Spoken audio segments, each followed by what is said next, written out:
This education session is with regards to understanding nutrition labeling to make informed food choices. My name is Ashley and I'm the registered dietitian associated with the Cardiovascular Rehabilitation Program here at Thunder Bay Regional Health Sciences Center. So today we're going to be talking all about the wonderful world of label reading. When we look at nutrition packaging, we will see that there's a number of different areas on a food package where we can find nutrition information. So there's two mandatory components to the food labeling information. This is the nutrition facts table and the ingredients list.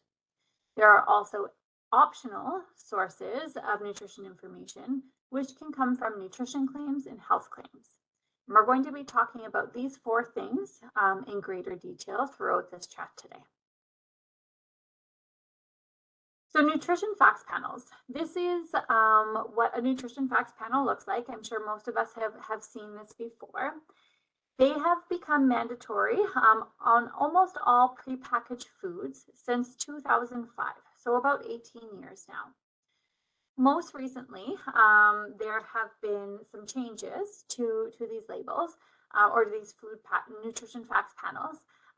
Certainly over the last 14 years, there has been multiple changes, but what you see on the screen here is the most recent changes that have been made. So up until recently, you have likely seen the original nutrition facts panel or the option that you see on the left-hand side of the screen.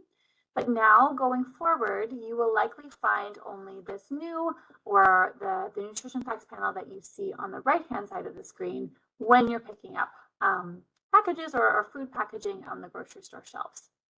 So some of the major differences are highlighted here, and I'll just go through them briefly. So in this new format of the nutrition facts panel, essentially, if we look at the very top, our serving size here stands out more and is now intended or encouraged to be more similar on similar food choices. So if we think of cereal, for example, when these labels are now being made, they are encouraged to be similar serving sizes. So not a half a cup for one kind of cereal and 2 cups or a cup and a half for the next kind of cereal. They are encouraged to be similar serving sizes so that the consumer can more easily compare these different kinds of cereal or other food choices. The overall energy or the calories stand out larger than what they did before. These percent daily values, which we'll talk about a little bit later, have been updated, or some of them have been updated, and a new percent daily value has been added here for total sugars.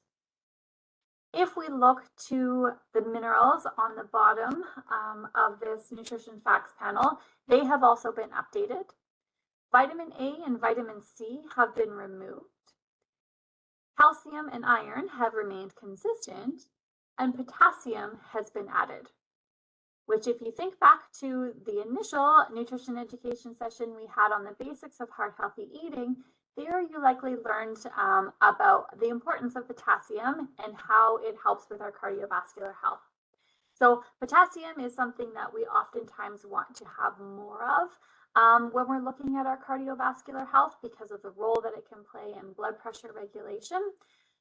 However, there are also people who are looking to lower their potassium diet for certain medical conditions, including for some chronic kidney disease or kidney failure. So having this information now provided on the food label can be very important for both people who want to have more or less potassium. There is now also been the addition of this percent daily value rule that you see down at the very bottom of the nutrition facts panel. And again, this is something that we will chat about in a few minutes. So almost all food products are required to contain this nutrition facts panel. However, there are some exceptions. Fresh fruits and vegetables do not require a nutrition label. Raw meats, poultry, fish, and seafood, with the exceptions of ground meats and poultry, are not required to have a nutrition facts panel. Foods that are prepared or processed at the store. So if you go down to the local grocery store and you pick up a loaf of bread that's been baked there, or some hot dog buns, or if you're picking up a salad that's been made in-house, oftentimes you do see that these products do contain this nutrition facts panel. However, it's not mandatory. Foods that contain very few nutrients. So thinking about things like vinegars and some herbs and spices, tea and coffee are not required to have a nutrition facts panel. Alcoholic beverages and items sold by small batch producers. So if you head on down to the Thunder Bay Country Market here on a Saturday morning, you likely will not find too many of these nutrition facts panels if the items are being sold by a small batch producer. So the purpose of these nutrition facts panels is to allow a consumer to easily compare similar foods, to allow us to look for foods that have a little or a lot of a specific nutrient, and allow us to select foods for our special diets or to suit your way of eating. But at the end of the day, this nutrition facts panel is really intended to allow us to make informed food choices and food choices that suit your health and your nutrition goals. So one of the first things that I always encourage people to do when they start looking at nutrition facts panels to get nutrition information is to make sure that your eyes are first looking at what that serving size is. So the serving size is not always the whole box, the whole bag, the whole package of food that you're consuming. It's certainly often not the whole box, the whole bag, the whole package. It is usually a reference amount. So in this example, the serving size would be 1 cup. This is a specific amount that's always listed under the nutrition facts panel. It's now listed in a common measure that you would use at home. So for example, that 1 cup, as well as a metric unit at 250 mils in this example here. And it's not necessarily a suggested quantity of food to consume. It simply allows you to know how much of this particular food the nutrition information contained in this facts panel refers to. It's also something that needs to be adjusted, right? Not the serving size, but the information needs to be adjusted based on how much of this particular food you are actually consuming. So in this 1 cup of food, we see here that there's 26 grams of carbohydrate. If you were only consuming half of a cup of this particular food, you would divide all of these numbers here by 2, by half. So in that case, you would only actually be consuming 13 grams of carbohydrate. If you chose to eat 2 cups of this particular food, you would then multiply all of these numbers here by 2 to get the amount of these nutrients that you've actually consumed.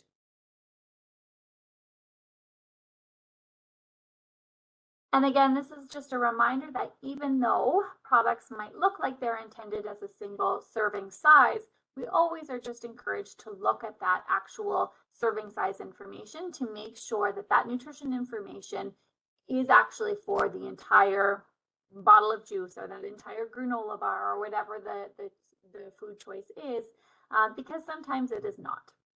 So again, nutrition labeling is getting a little bit better. Nowadays, you will find bottles of juice that the nutrition information is in reference to the entire bottle, but some you will still find that the nutrition information is only for half the bottle or half of the granola bar, things along those lines. So always important to check.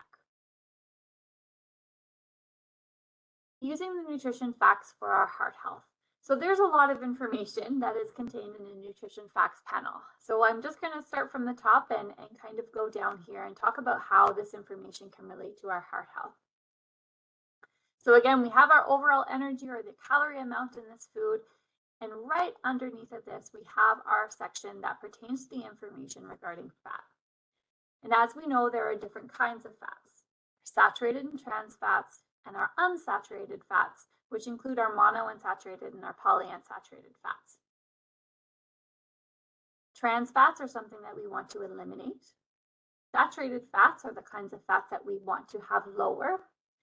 Mono and polyunsaturated fats are a little bit more conducive to our health and ones that we can use a little bit more liberally in our diet because we do not see the same increases in LDL cholesterol as we do with saturated and trans fats, for example. So the only mandatory kind of fat to list on the nutrition label is saturated fat and trans fats.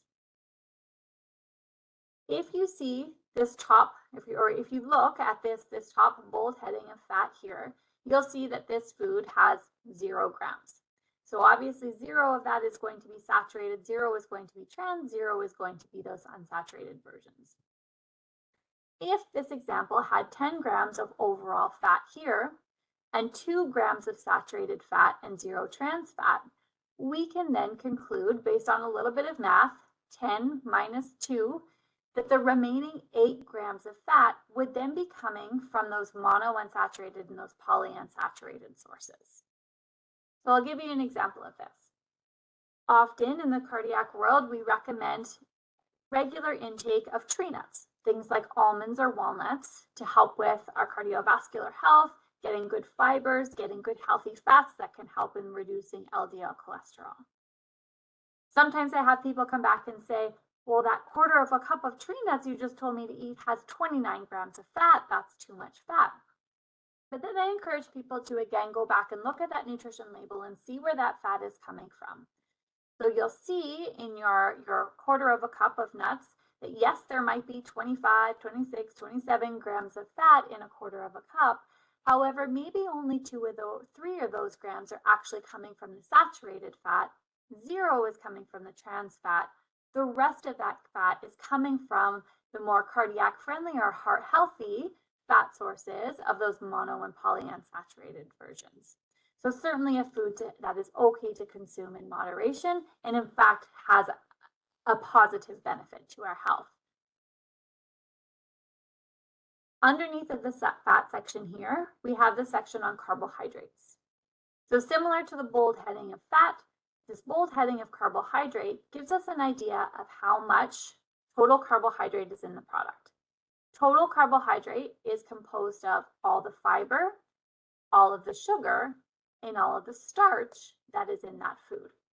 And unfortunately, just like the monounsaturated fats, you will not always find starch listed here. But by process of doing a little bit of math, you can figure out how much is in the product.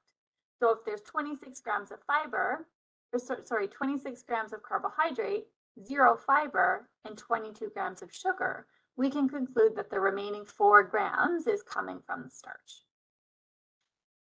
So if we have diabetes, if you are closely counting your carbohydrates, perhaps you're on mealtime insulin, it's also important to know that these fibers in a food do not break down and digest to have an increase on our blood sugars. So fiber is our friend essentially when we have diabetes and when we have cardiovascular disease.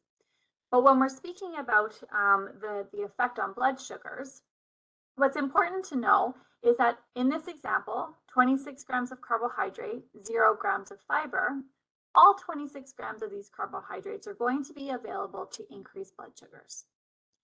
If you have the same food that had 26 grams of carbohydrate and perhaps 6 of these grams were coming from fiber, 26 minus 6 is 20. Only 20 of these grams of carbohydrate are going to have any influence on your blood sugars. So just a little tip there for those who might be watching their blood sugars, counting carbohydrates, dosing for insulin, those kinds of things. So in general, unless we have a different medical condition that suggests otherwise, overall, we want to choose foods that are higher in fiber for our cardiovascular health and lower in added sugars. So our fiber recommendations, depending on age, when we're talking about women, we're generally referring to anywhere between 21 and 25 grams a day. And for men, we're looking at about 30 to 38 grams a day, again, depending on age. Looking at this nutrition facts panel and looking at that fiber amount can help you build your day so that you're getting to those target levels. If we look down a little bit further, we see our sodium here. And again, we know that for blood pressure regulation and for our overall health, we want to try to not have excessive amounts of sodium in our diet. And for most of us, we should be aiming to have between 1,500 and 2,300 milligrams of sodium per day, although there are some individual deviations from that. But again, knowing that sodium is here, knowing that you're aiming for about 2,300 milligrams a day, it allows you to compare some of those numbers that you might see in the grocery store. So if you pick up a can of soup, for example, and in a third of that can of soup, you see that there's 1,000 milligrams of sodium, you would know that perhaps that's not a choice that you might be wanting to make on a regular basis, especially if you eat, a half or more of that can of soup. Maybe not a choice that we want to be making daily if we're concerned about our sodium intake. So I have a few examples here of different O's cereals. So these are from the same brand, but they're the different varieties. So one is the multigrain on the left. In the middle, we have the Honey Nut O's, and on the right-hand side, we have the plain O's. And so I like to show this example when we're looking at label reading, because I think there's a couple of valuable points here. So the first thing that I always encourage people to divert their eyes to is this serving size here. So again, they're not consistent across the board. The multigrain in the plain O cereal, the serving size is a cup, whereas the serving size for the Honey Nut O's here is about 3/4 of a cup. So if we wanted to make this information for the Honey Nut O's consistent across the board, we would actually have to multiply these numbers for the Honey Nut O's by 1 1/4 to get the comparable information to that 1 cup of the multigrain O's or the plain O's. So it's a little bit tricky there. And again, one of the reasons why it's now encouraged for serving sizes to be similar for similar food choices so that the consumer can more easily compare them. If we then go and look at the differences in terms of the nutrients that are contained in here, we obviously see that there's more sugar in the Honey O's and a little bit less fiber than in the plain. But what I really like to point out here is that marketing can play a very strong role in our food choices. And oftentimes we think that the multigrain options are always going to be the most nutrient-dense options. But when we look at this information here, if we compare the multigrain and the plain O's, what we see here is that there's actually a little bit more fiber in the plain O's, and there's significantly less, over a teaspoon less, sugar in the plain O's versus the multigrain version. So even though we might kind of be told that the multigrain options or think that the multigrain options are always our best choice, it would be arguable that with these cereals here, your plain O's, because there's more fiber and less sugar, might actually be the most heart healthy option here. So always good to take a look, not just kind of that front of packaging and that marketing, but taking a look at these nutrition facts panels to really kind of decipher this information on your own. So on the right-hand side of the nutrition facts panels, we always have something here which is referred to as the percent daily value. Percent daily value is a percentage of certain nutrients here that allows us to do a quick check to assess if a specific amount of food has a lot or a little of a particular nutrient. And it can be used as a benchmark to evaluate the nutrient content of foods. So we have this little percent daily value rule, which has been added to the bottom of your nutrition facts panels. Essentially, this rule is 5% daily value or less is a little of a nutrient, and 15% or more of this daily value is a lot. Okay, so if we look at these percentages here, we look at sugar, 22 grams, 22%, that would be classified as a lot of something. If we look at potassium, this is 10%, somewhere in the middle of 5 and 15. So this is a moderate amount of this nutrient here. So we can use the percent daily value for our heart health by aiming for more than 15% on those things that we're trying to increase in our diet. So potentially for you, that's potassium. Potentially, if you find food labels that have those unsaturated fats listed, or fiber, then these are some things that we might want to be choosing more than those 15% daily values on. We can also use to choose less of a particular nutrient. So we might want to be choosing less than 15, less than 10, less than 5% for things like our saturated and trans fats, sodium, and sugar.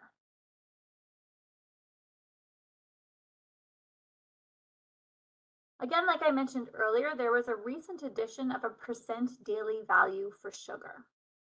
So this percent daily value for sugar has been, if you got to 100% of this, the percent daily value has been set at 100 grams. So as we learned in the initial Heart Healthy Eating class, that the World Health Organization and the Heart and Stroke actually recommend that we limit our sugar intake to between 24 and 48 grams of added sugar per day. So this is certainly not something that we want to be striving to get 100% of. So this percent daily value for sugar has been added or included for these total sugars to help us compare the sugar content of different foods and to identify options that might be higher in sugar that we might then want to be limiting. So again, those with higher than 15% of that daily value might be ones that we want to be having on a less frequent basis in an effort to control our sugar intake. So if we look at the top of this slide here, we see a couple of comparisons. So milk, because of the natural sugar or that lactose that's contained in milk per cup, will have about 13% of our daily value of sugar, because again, this is a daily value for both added and naturally occurring sugars. Whereas we look at the chocolate milk, contains about 26% of our daily value in the same size portion for sugar.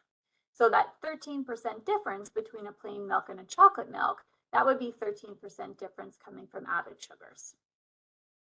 Comparing a plain yogurt with a flavored yogurt. So some of them are upwards of 31% of our daily value of sugar, whereas a plain yogurt, again, because of that natural lactose, would be about 12%. Fruit canned in water versus fruit canned in syrup, 10% versus 21%. So you see that foods with added sugar certainly would contain a higher amount of this percent daily value for these added sugars. If they get upwards of 15%, a flag for you to maybe try to look for lower sugar options or consume smaller portions if you're trying to lower your sugar intake in your diet. So on the screen here, we have three different nutrition facts panels for three popular lunch sandwich options. And this is something that I get asked about quite often in the clinic. What's a good sandwich option for me to be consuming? So on the top here, we have a nuts-only peanut butter. So the only ingredient is dry roasted peanuts. We have on the bottom a can of canned sockeye salmon. And we have over to the right-hand side here, a package of Black Forest deli meat ham. So if we take a peek at some of the nutrients that are contained and compare some of these products, let's start on the right-hand side here. So if we look at the Black Forest ham, we see that total fat is relatively low in a 2-ounce portion. However, our sodium is about 560 milligrams. So 560 milligrams is about a quarter of what we would recommend in a day, and a 2-ounce portion isn't very large. So some people might even use double this amount to make a sandwich, or might have 2 sandwiches, which could easily get you up to about half your day's worth of sodium, again, in that 1 or 2 sandwiches alone. So certainly a higher sodium choice, and something to be mindful of if you're watching sodium in your diet, which most of us should be with any cardiovascular disease. If we look at the bottom, even though this is a canned product, the sockeye salmon, if we look to the sodium here, for half of a canned portion, we get about 250 milligrams of sodium, or 11% of that daily value, which would be certainly a better option when compared to something like the deli meat in the Black Forest ham there. This is also an example here, if you look at this fat section on this can, of all the different kinds of fats that have been included on this label. So we have the saturated fats, the trans fats, as well as our polyunsaturated fats, the omega-6 and omega-3s, and our monounsaturated fats. So this canned salmon is a good source of these omega-3 fatty acids, which again we know can play a role in helping to reduce triglyceride levels and chronic inflammation. So a great addition to a diet if you like something like a canned salmon. And then if we look to the top here, in a tablespoon, the serving size of this just nuts only peanut butter, we certainly see a significant difference in the sodium with 0 milligrams or 0% of that daily value. So it's certainly something that's a very low sodium choice. And again, what some people are concerned about here is that, yes, it's low in sodium, but it's higher in fat. And again, yes, it is peanuts, nuts. It is a higher fat option, but if we look at where that fat is coming from, like we learned about in that initial Heart Healthy Eating class, the fat is coming small amount from that saturated fat, no trans fat. The rest of it is coming from those unsaturated fat sources. So again, those are the versions that we can use more liberally in our diet. So again, another great acceptable choice here.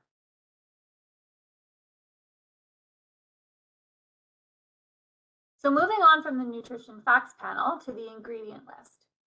So ingredient list is just that. It lists all of the ingredients for a food by weight from the most at the beginning to the least.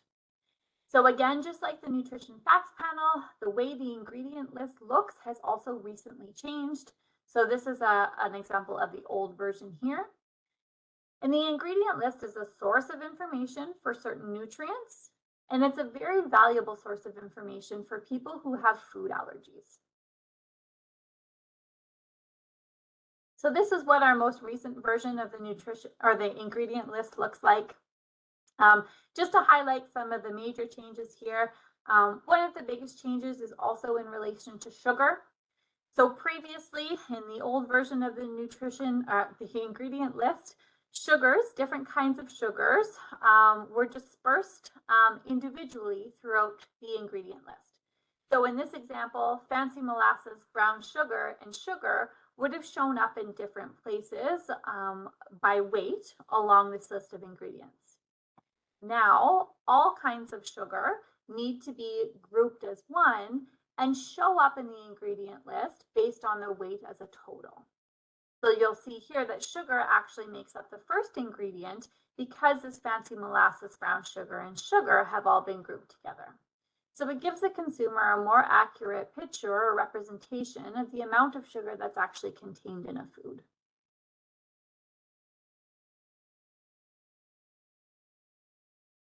So the ingredient list is a very valuable source of information for people who have food allergies.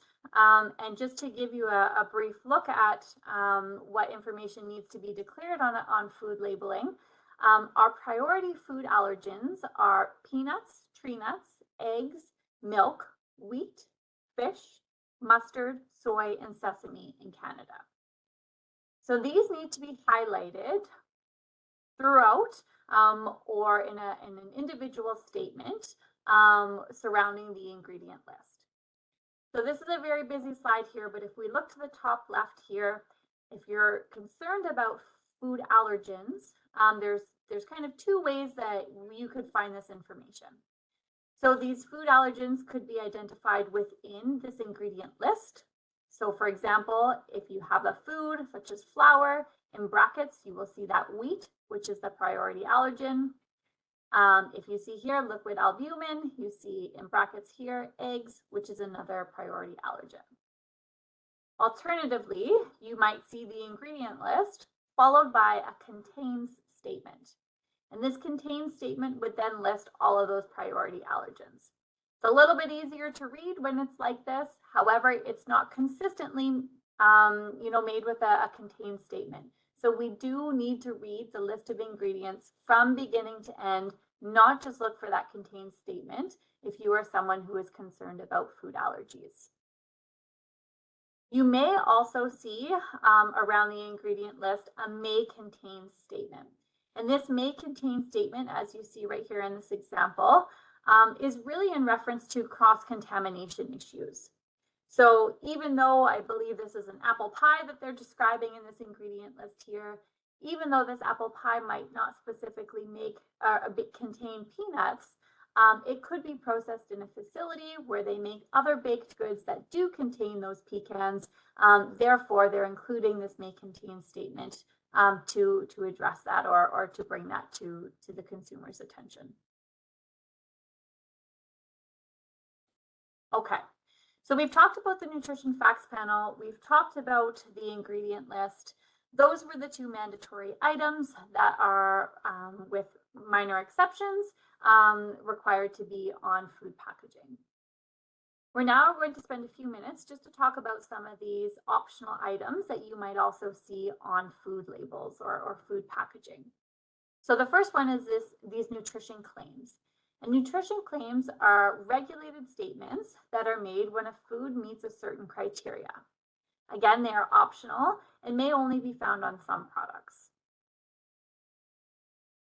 So when you see the language on a label, free, low, reduced, light, this is language that describes these nutrition claims, or these are examples of nutrition claims.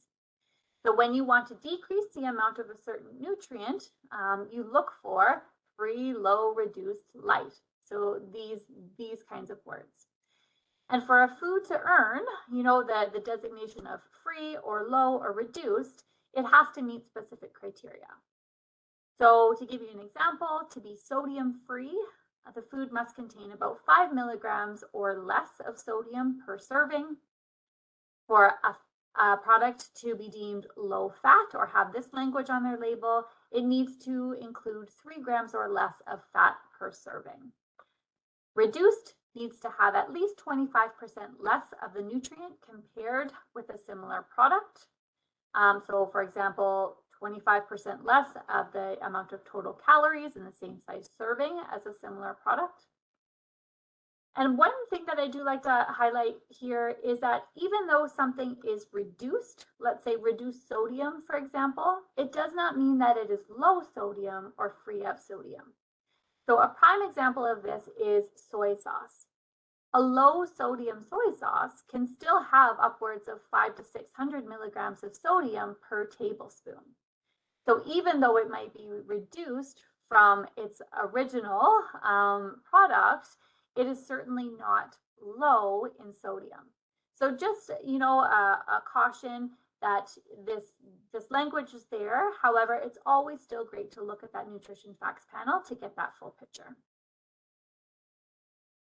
Again, if you're looking for increasing the amount of a particular nutrient, you look for the language source, high or good source, very high or excellent source on those food labels. So again, food needs to meet a certain criteria to earn this language on the label. A source of fiber, for example, would be 2 grams.